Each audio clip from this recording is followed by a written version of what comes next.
everyone's job is changing at the moment. AI isn't just transforming some jobs, it's transforming all of our jobs. And that means that there's so much more need for folks who are working in learning and development to come in and think about how do we help people to learn how to do their new jobs the way that they're changing? How do we help them learn how to leverage AI tools as part of their core workflows? And how do we help them think about what success looks like, not just in the job they're in today, but the job they'll be in 1, 2, 5 years from now? Welcome to Build by People Leaders podcast. I'm your host, Daria Rudnik, and this show is for HR and L&D leaders in scale-ups and fast-growing companies, those building real impact from within and shaping AI-ready organizations. We're here to help you build leaders and teams that perform when everything keeps changing. And today we have a very special guest. I'm so excited to have this conversation with Greta Stahl, who is the Vice President, Organizational Learning and Development at Workday, leading enterprise-wide learning that equips employees to perform, grow, and adapt as Workday expands AI capabilities and scales globally. She oversees design, delivery, and operations for programs spanning onboarding, upskilling, and culture. Welcome, Greta. It's so great to have you here. Thank you, Daria. I am thrilled to be here. I'm really looking forward to this conversation. It is such a pivotal moment right now for HR and for L&D. And I think the more that we can make sure we're talking to each other about what we're learning and how we can help each other, the better. Absolutely. Well, since you mentioned this change and shift, as leading learning and development, what do you see as a major shift happening in L&D now with AI entering the world? It's such an interesting moment for L&D because I think we are trying to solve for two things at the same time. One, we've never been needed more, right? Everyone's job is changing at the moment. AI isn't just transforming some jobs, it's transforming all of our jobs. And that means that there's so much more need for folks who are working in learning and development to come in and think about how do we help people to learn how to do their new jobs the way that they're changing? How do we help them learn how to leverage AI tools as part of their core workflows? And how do we help them think about what success looks like, not just in the job they're in today, but the job they'll be in 1, 2, 5 years from now? At the same time, the way that we're working in L&D is transforming. The nature of the tools that we're using, leveraging AI, has changed so dramatically over the course of the last couple of years, and it feels like the speed of change is not slowing down. And so we're both doing incredibly important work, and we're having to work in entirely new ways at the same time, which is an interesting challenge to come into work for every day. But I also think it's one that all the people I work with are incredibly motivated by. I think we're really seeing that the way that you leverage AI really requires a tremendous amount of human readiness, that's going to be the real differentiator for organizations that get it right. Yeah, and I mean, it feels like, look, L&D people need to learn AI first and then immediately transfer the knowledge to other people and that's kind of being always in front of the change.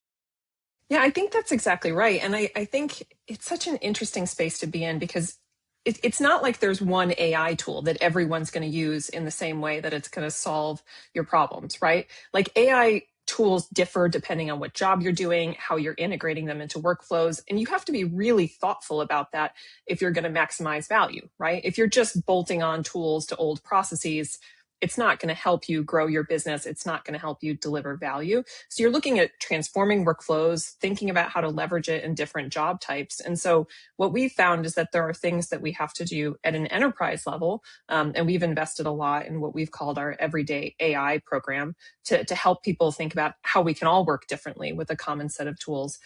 But then we also have groups that are really close to the business that understand what those jobs look like, right? Like how things have to change in those organizations. And they've worked really closely with business leaders, with employees to think about, here's how you can use these tools in the context of this job to get the most out of it. And it really is only with that level of investment of thinking about, how are you tackling specific workflows and specific jobs that I think we're really starting to see the transformative value of these tools. Okay, I have so many questions, but Yeah. I'll hold them for now. Tell us about your professional journey. My professional journey has been a winding one. I would never have predicted I'd end up where I did, but I'm so glad that I did. I like to say that my journey really started with my love of competitive debate, which I started doing when I was in high school and continued through college, and really took into my first big professional moment, which was going back to the university that I studied at and leading the debate team there and working with students. And it was such a great moment to learn about communication and coaching and instruction, which are really core skills that I've carried with me throughout my journey. From there, I went to an agency that specialized in presentations and communication. I did a lot of speech writing. I was working in Silicon Valley, really, as you know, that whole area was exploding. And I got a crash course in technology and what it was like working in that part of the world. And when I was there, we started to have an influx of work that was really focused more on training and instruction and figuring out how to translate communication into learning. And I loved that work. It allowed me to marry the things I'd done early in my career with the things I'd loved about that job. And so when an opportunity opened up at Workday to move more formally into the learning space, I jumped at it. And I've been at Workday now for more than 9 years. And I'm so grateful that I had the chance to do that. That's great. And like when you said communication, and I feel like communication now is so critical. Well, first of all, like there were a lot of replacement with AI. Like we started to communicate with AI generated messages, which is not always good. And then, I mean, very clean your communication, how we communicate with AI so that it actually understands what is it we want from it and give us the result that we need. It's a lot about communication. But tell us about this everyday AI program. Yeah, it really became clear that we needed to think about how do we embed these AI tools with our broader population, help them navigate successfully and leverage these tools in a meaningful way. So we created what we called our Everyday AI program, which was the largest L&D program we've ever done in our 20-year history at Workday. And our goal was really to enable every workmate to build the mindset, the skill set, and the habits, right? That habits piece is so important to use AI every day. And we looked at it as kind of three different parts. The first was events to activate that mindset, to get them really thinking about it, to get inspired, to hear our leaders talking about this. We even did these really fun events called promptathons where teams competed and built new connections and brought that social element into it. We built a digital academy to grow skills. That was the second part, which was a single destination for AI enablement. We reinforced that with gamification. We had what we called AI plays to help people think about like what are moments where you can embed AI into your work. And then we built activations to build habits. So for example, we asked every employee to set a personal goal in Workday to document it there and created a personal dashboard to understand their own AI usage and which tools they were using. It was incredibly successful. We now have monthly adoption over this core set of tools over 85%, which is more than a 40% jump from the baseline that we started with. Conservatively, we like to say that we've saved more than 600,000 hours. And I'd say more importantly than the time saved is where that time got reinvested. So reinvested in higher value activity. So for example, we know that some of our high AI adopters are spending 2+ hours additional time every week collaborating, meeting with key stakeholders, meeting with customers, doing high value tasks that AI can't do because they got that time back. I love what you said about like the hackathons, and I hear a lot like organizations I speak with, and some of them were here on the podcast sharing that bringing the social connection into learning helps actually people, I don't know, maybe feel bad about AI, be less stressful, reduce anxiety, and people ready to try it and do it together. So yeah, I love that approach. I think human connections are going to be more important than ever going forward. We can use AI to help us with core processes in our work, but it's not going to replace the value of people working together. But I think there's a real onus on us as learning and development professionals to be thinking about that as a core element of what we're designing. How do we enable those connections? Because they are important to help people be successful at work, right? People still need to learn what good looks like from their mentors, from their people leaders, from people who are experienced at doing their jobs. They still need to shadow other people to see how things are done well, what good looks like. And I still think it's the connections between people in different parts of the business and different types of roles that spur new ideas, that cause us to come up with a creative breakthrough or to figure out how to work through an impasse. And AI can't solve that for us. And so I think as we're designing programs as L&D professionals, building that in as an intentional outcome is really, really important for us to be thinking about going forward. The general industry research tells us that I think maybe more than 80%. I guess it's about 90% of organizations are using AI, at least at some of their functions. But like calculating the return on investment is pretty like hard and it's tricky. And they don't always see that. How do you do that? How do you measure AI effectiveness? I think it depends a little bit on the outcome that you're trying to solve for. But to go back to that example that I just talked about, for us, for that overall program, it wasn't just time savings. It was whether or not we could talk about that translating into meaningful things that happened with that time. I think to give you some other examples, I think we talk a lot about using AI to help with recruiting and hiring, for example. I think people tend to emphasize how quick roles are filled, which is great. But the real metric you want to look at is quality of hire, right? Are people then able to do the job that you hired to them to do in a relatively quick amount of time? In finance, you want to be focusing on forecast accuracy, not just transaction speed, right? In operations, you want to be talking about first pass yield over total output volume. Thinking of, in the same way in L&D, we talk about what are the outcomes we're driving. Those are the things that we want to be focusing on when we talk about whether AI is delivering value. And I think that we have a long way to go a lot of the time in defining what those measures are, and certainly in putting the strategies in place and actually to deliver them. And I think to your point, it's absolutely true. We're seeing pretty universally in the research that a lot of companies are not getting the value that they want out of the AI tools that they're buying. But I think a lot of that is, one, because they're not embedding them into core workflows. We have some research that shows that only about 27% of organizations have actually embedded AI directly into their core workflows. The rest of them, they're stand-on, bolt-on tools, right? And that's never going to deliver the value that you want out of it. And I'd say the second part of it is actually enabling people to use them effectively and think about how to build them into workflows. So one is designing for it. And then second is helping humans, people, right, know how to use those things effectively to get the most value out of them. And I think we still have a long way to go as an industry in getting both of those things right. Yeah. Like every tool now has something AI in it, like almost every tool. But how do you actually make sure that they work together? Like I do something in, I don't know, in Canva, I do something in Jira, I do something somewhere else. How do we make sure like they are connected? Yes, those systems do not talk to each other. And today we are relying on people to be the glue between them. And so while people are excited to use all of their systems, they get frustrated and disengaged when they find that what a lot of their work is doing is translating stuff from one system into another system. Those are the things that we want AI to be doing. We want the systems to be the glue so that people can do the creative, thoughtful, innovative work that they should be doing and that they enjoy going to work to do. For HR professionals listening to what we're talking about, how do you actually transform those work processes? How do you make sure that AI fits the new workflow? What do you do?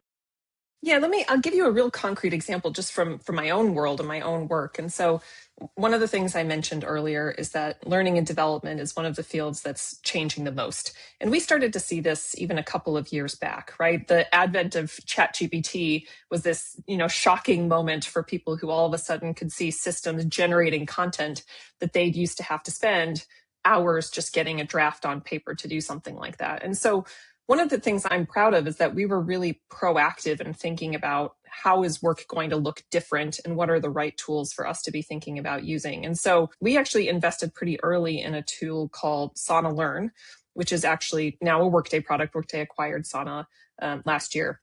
But this was back before that. So we purchased this tool because it had really leveraged AI tooling, not just to do general content creation, but to do L&D specific content creation.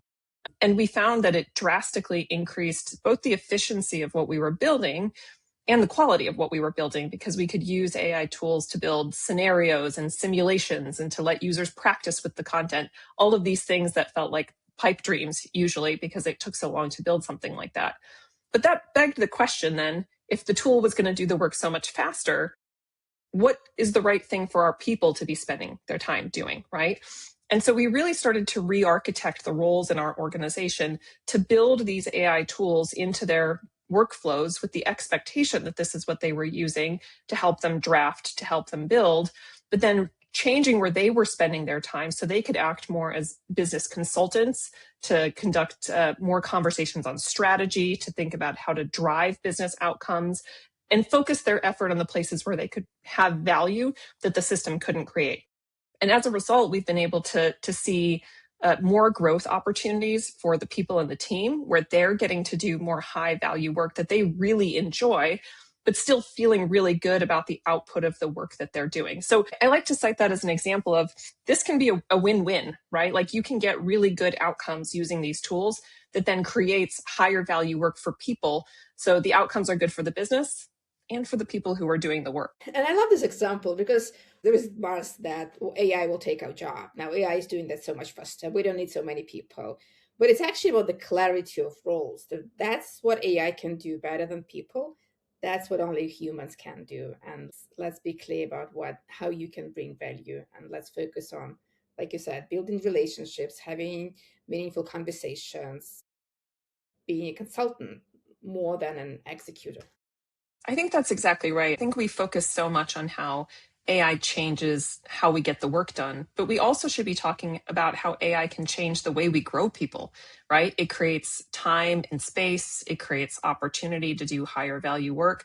I think you can also use it to help enable these things, right? Like you can use these AI toolings to create learning and development opportunities. I think we still need to doing a lot of hands-on experiential learning. So one of the things we do, for example, is we leverage AI to help match people to gigs or part-time assignments that they can do with other teams, right? There's an opportunity for a manager to say, we have this very distinct project that we need some extra help on. Here are the skills that we need. And then someone within Workday can say, well, I have those skills. I'm really interested in learning about this part of the business. I'll take on this project. And it creates that level of connectivity that gives both sides exposure to something new. It gives the employee a growth opportunity to do something different while solving a business need. And because we have that system that enables that connectivity and suggests those gigs to our employees, we're leveraging technology, but to do something that gives them all the experiential learning that we know makes such a difference for people as they're trying to build skills, to develop, and to grow their careers. And it feels like people are actually adding information to the database so that, well, now I know that this person has those skills. So next time there's opportunity, I can offer this opportunity. The system can offer this opportunity to people because people help build this database. Sure.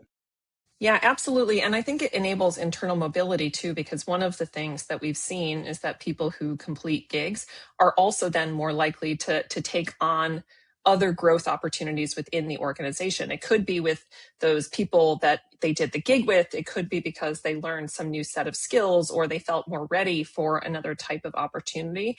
I think one of the things we are really intentional about is trying to invest in internal mobility and making sure people feel like they can grow at Workday. That's been my experience. I said I've been at Workday for 9 years and I've had numerous opportunities and love to see it when others have the same, where they feel like this isn't just a job, but a career, where they feel like they can see themselves learning and growing and doing new things. I just want to make sure our listeners remember and hear that. When you said that there's clarity on roles, because I think it's absolutely critical. When there is no clarity on roles, people will tend to do more of the same work, kind of being with AI and doing more working with AI, producing, more hustle than value.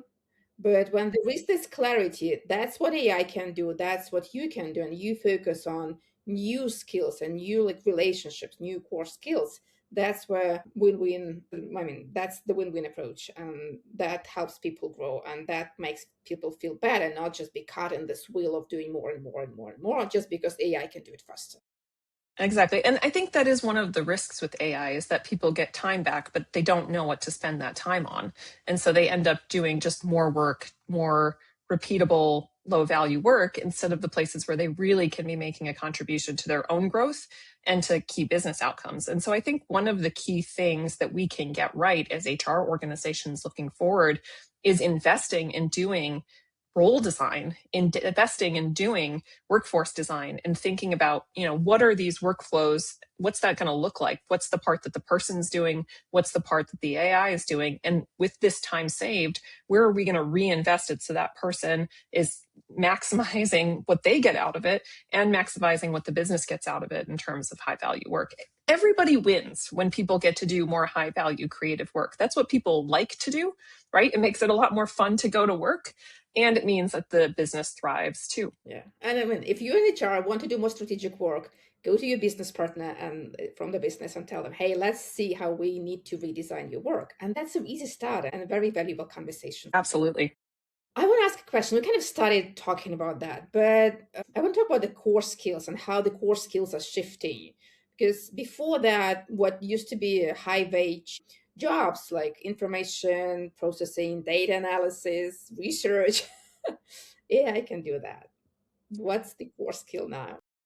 Yeah, we actually just went through an exercise of redefining what our core skills look like internally, because I do think there are some things that will continue to be true, and then there are some things that I think we need to emphasize more because of how we're working. So, for example, I think judgment is just a core skill now, right? And when we think about how we work with AI, knowing when AI makes recommendations that are reliable, when you should override them, how to apply responsible AI principles. So it's judgment in how you work with people, but also critically in how you work with technology and systems, right? And those are things that we talk about a lot internally, this idea of responsible AI. How are you using it the right way? Which systems are you using?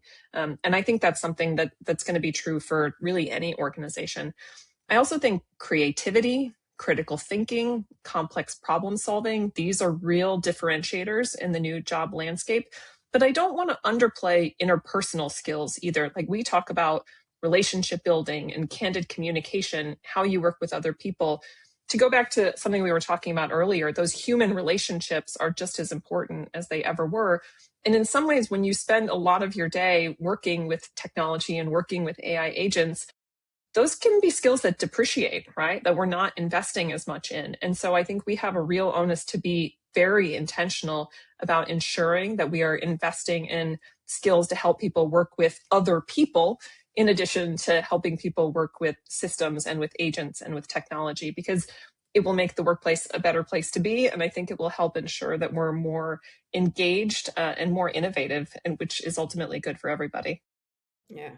And again, when it comes to relationship building, we need to be very clear. That's the human role, not AI. Never delegate relationship building to AI. Like, there are situations when AI should not be there, like firing people and hey, go to our AI bot for mental health support. Just never. Yeah, and as a people leader, like there are hard conversations you have to have that you need to have as a person. You can't delegate that to a bot or an agent. Now, I will say there's great AI tools out there that can help you prepare for those conversations, to help you practice, to give you feedback, which is a really valuable thing for managers to have. But the actual conversation itself, you're going to be the one who has to do that. And I think the success of that conversation is going to rely a lot on the trust that you've built with your team, the overwhelming sense of psychological safety that you've established in the broader context and you're working. And again, AI can coach you, but it can't do those things for you. You're the one who's going to have to go out and get that right. Well, since you mentioned like there were three important things for people to adopt AI, the mindset, skills, and habits. In terms of those new core skills like critical thinking, judgment, relationship building, how do you help people train them and acquire those skills? It's hard because those are not the sort of things that you can just, do a quick exercise in an online course and figure out the solution. We're actually right now in the process of going through and rebuilding some of our enablement around those core skills. But I think it starts with that framework, the mindset, skill set, and the habits piece. And I think it is helping people understand what they are, why they're important. That's the mindset piece. It's helping show very specific examples of what those behaviors look like in practice, right? it's one thing to know what it is, it's another to know how to do it. And I think that means giving people examples of common workplace situations, what that looks like to show up in that way. And I think then it also means giving them examples of how to practice, giving them specific scenarios where they may want to try out or leverage different skills in ways that are different than before, and encouraging people to invest their time in focusing on those areas. It also is a really important partnership with their managers, because I think helping people know where to invest relies on someone giving them feedback on where their strengths are and where they have opportunities to grow. It relies on having opportunity to translate that feedback into specific actions, setting goals for growth, having candid conversations about what's going well and what's not. And so I think, again, the onus is on us as HR to invest in enabling our people leaders to have those really productive coaching conversations. Managers are going to be more important than ever in helping us get this right, because if they're not coaching people and helping them get that feedback that they need to grow, they won't be able to take the step forward that we need them to take. And there was a research, I think that by Harvard and GitHub, when they actually looked at how the role of the manager would change. And AI can do those delegation and control and project management stuff. What AI cannot do is, like you said, coaching and helping people grow, give them candid feedback. Yep. And human readiness is the real differentiator for companies. And that's just as true now as it was last year, 5 years ago, 10 years ago. Any change that you want to make as an organization, you need people ready to adopt that change. You can't get there without effective people leaders helping people along the change curve. And you can't get there without transparent communication on how things are going to evolve. And so I think that's really the role that HR has to play in helping the organizations get ready for that future. Exactly. Well, it was an incredible conversation, Greta. I mean, I'm so excited. Thank you so much for sharing your insights, the framework for mindset, the skill set, and habits, the core skills that teams need to have and organizations need to build. The way it is very critical to be clear about the roles that for AI and roles for humans and how people can do more high value work. I have a final question for you. If you had a magic wand and could solve one challenge that HR people leaders have, what would that be? I think sometimes people forget that HR is here to help. And I wish that I could wave a magic wand and say, we have the skill sets, we have the capabilities to come in and help solve that problem. I am really appreciative that I get to work at a company where HR is valued. I think because we make HR products, that's always put us in a position where we understand the value that HR brings to the organization. But I know that there's a lot of people who aren't in a similar place. Even just, reading my LinkedIn feed at times, I'm like, okay, someone at that organization probably needs to have an opportunity to think about the value that HR can really bring to helping solve all of these problems. So that's the one thing I would change, is make sure that people understood that HR really can bring a lot to the table. Yeah, I'm with you on that. Absolutely. Reach out if you have a question, go to your HR people, ask them a question, start this conversation. I mean, HR people also go out, ask, how can I help you? What can I do? What's your challenge? Let's figure it out together. Exactly. Is there anything I haven't asked you, but you want to share with the audience? That's a good one. I would say I am really optimistic about the role that we as HR professionals and L&D professionals can play as we think about navigating this change, but it's on us to lean in and to do that challenging work. I think we have an opportunity to really be partners at the table with our business leaders in driving key outcomes if we lean in and start asking those questions about what the problems are we're trying to solve and how we can help them get there. Yeah, thanks. How people can reach out to you, how people can find you. LinkedIn is the best place. I'm pretty active on there. It's a great opportunity, I find, to figure out what's going on in the industry and see all the good research that's getting published. And also just, find out who's got a new job. And so I'm on there pretty actively, and so people can reach me that way.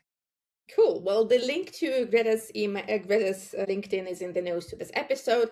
And thanks for listening till the end. If you like it, please give us 5 stars on Apple Podcasts or Spotify, subscribe to our YouTube channel, and stay tuned for the next episodes. Bye.